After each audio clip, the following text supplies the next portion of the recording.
Hello everyone, today I'm gonna be talking about layer masks. So what are layer masks? We use layer masks to make a layer visible or invisible. And if you don't want to see a part of a layer, we can erase it. So why do we need a layer mask? Because they offer us an option to save our layer. It is an undestructive method. If we decide to go back to a part we made invisible before, since we used undestructive methods, you can always make it visible again. And the thing about layer masks, let me make a quick layer mask here. For example, now I have a layer mask here. You can see that it's all in white. And the thing about a layer mask is that if they're white, the image is all visible.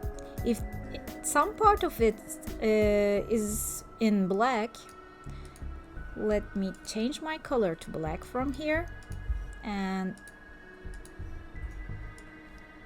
if I color it with black, by the way, I'm using just my brush, but I could always use my selection tool. For example, make a shape like this, and when I fill it with black, I'm using Alt and Backspace to make it on my foreground color here. So now it is going to be invisible because I painted it in black, and I can see it from here. And as I told you, the image is going to be visible if I paint in white. So if I go and select a white color here and paint, then it is going to be visible again. And if you have a value between black and white, for example, like a mid-tone gray, then it is going to have some opacity here, like this. I still see the face here, but some parts of it are now fading away. It is just like I lowered the opacity from here, but I did not. I have a layer mask with colored in gray. So let's remove this layer mask. If I right click here and say delete layer mask, then my layer mask is removed. So for example, if I create a shape like this and add a layer mask by clicking this little layer mask icon from here,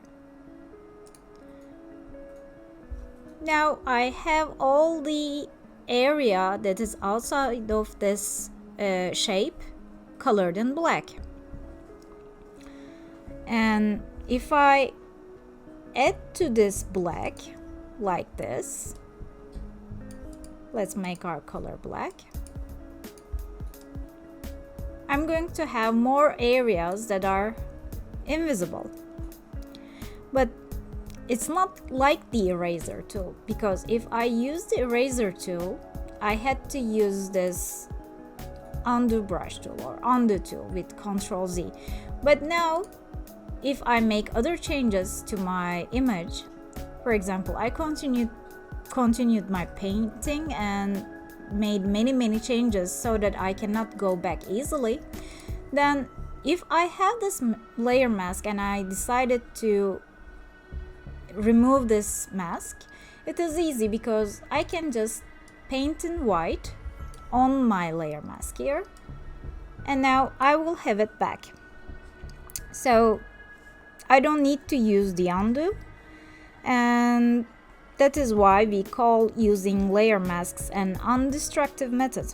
Anything you do on a layer mask is easily reversible. And when we hit the Alt key on our keyboard and at the same time click on this layer mask here, then we will see only this layer mask. It is a preview of this layer mask here, and I can just again press Alt and click on this, and it will go back to my image. And if we want to make a selection of our layer mask, we can do what we usually do to create a selection out of a layer. Just hit the Control key on your keyboard and then click here on this layer mask so that now we have our selection. And if we want to remove the layer mask without deleting it, we need to shift click on our layer mask, and it creates this red X icon on our layer mask, which means that the layer mask is off now. To turn it on, we need to just redo the shift click. So now it is back.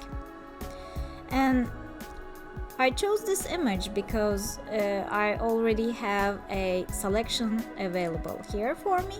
But let's say that you didn't have a layer mask like this. Let me delete it.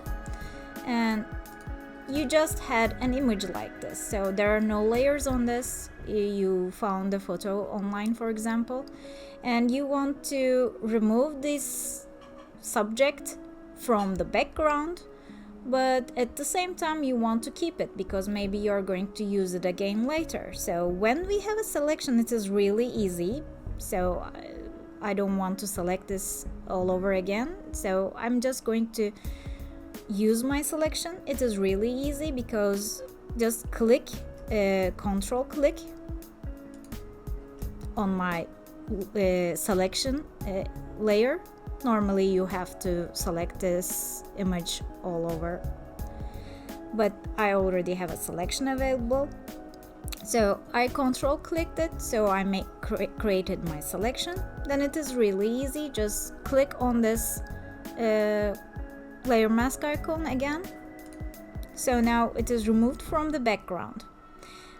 And why do I still need the background? Why do I need to keep it? Maybe I just want to remove it completely with my eraser, then I wouldn't need to have a layer mask on.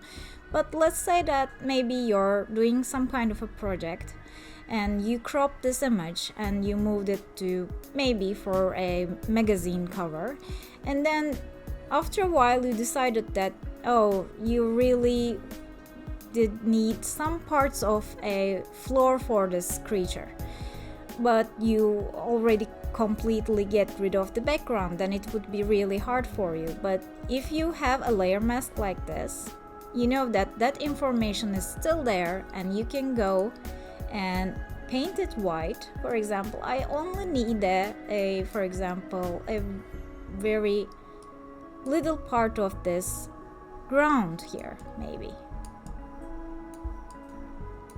And for the rest, maybe I will use a different color, but I can bring it back easily.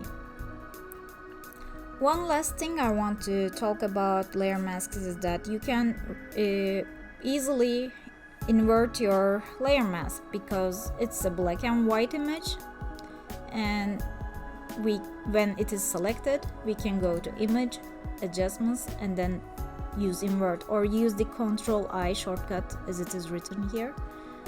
So when I do that, it will show the complete reverse of the image to me. So we inverted the layer mask here. So these are the basics of layer masks. They can be really useful if you know where to use them. We will use them again when I will make a video about layer adjustments. So that's it for this video. Hope to see you soon, and thank you for watching.